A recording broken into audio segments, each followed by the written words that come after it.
cade l'anniversario dei 400 anni dalla morte di Shakespeare, quali sono le iniziative in campo nel Comune di Verona? Le iniziative sono molte e a più soggetti. L'Università di Verona in questi periodi sta organizzando dei convegni sulla figura del bardo inglese, la stagione dell'estate teatrale. Il giorno 24 giugno avremo una premiere di Romeo e Giulietta di Zeffirelli restaurato da cura del British Council, La tomba di Giulietta. E abbiamo poi deciso di dare di Shakespeare una visione non solo teatrale ma anche cinematografica dall'8 al 14 agosto al Teatro Romano. Il Teatro Romano si trasformerà in un cinema all'aperto con le varie visioni, diciamo, di Shakespeare, anche quelle più popolari, da Orson Welles a Bollywood. Ma anche a settembre avremo il Toccatì, che è una grande manifestazione. Poi avremo il Toccatì come tutti gli anni. Ricordo ancora, visto che siamo ancora in tempo, spero che il nuovo museo archeologico al Teatro Romano è aperto per il mese di giugno a €1 per tutti i visitatori, è un nuovo restauro rinnovato e ampliato nella sede espositiva.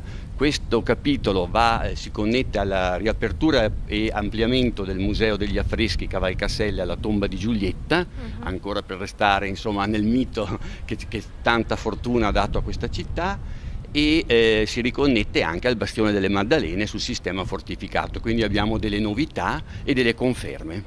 E come commenta la prima volta gli investimenti che la Regione Veneto ha stanziato per il 2016-2020 proprio per le imprese culturali? Secondo lei Verona è pronta per un tipo di investimento di questo tipo? Allora, credo che la Regione abbia fatto passi interessanti ultimamente.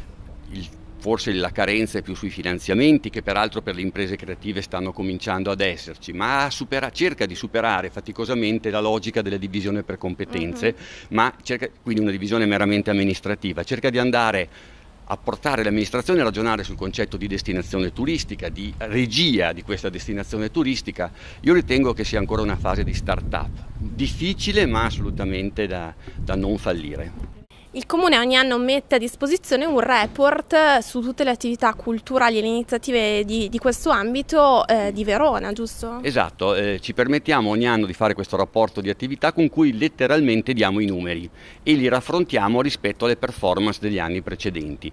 Per cui www.comune.verona.it si cerca rapporto attività ed escono un quantitativo di dati incredibili. Chi ha voglia, non è da leggere, è da compulsare, da guardare come stanno andando le biblioteche, i musei, l'andamento dei monumenti e quant'altro.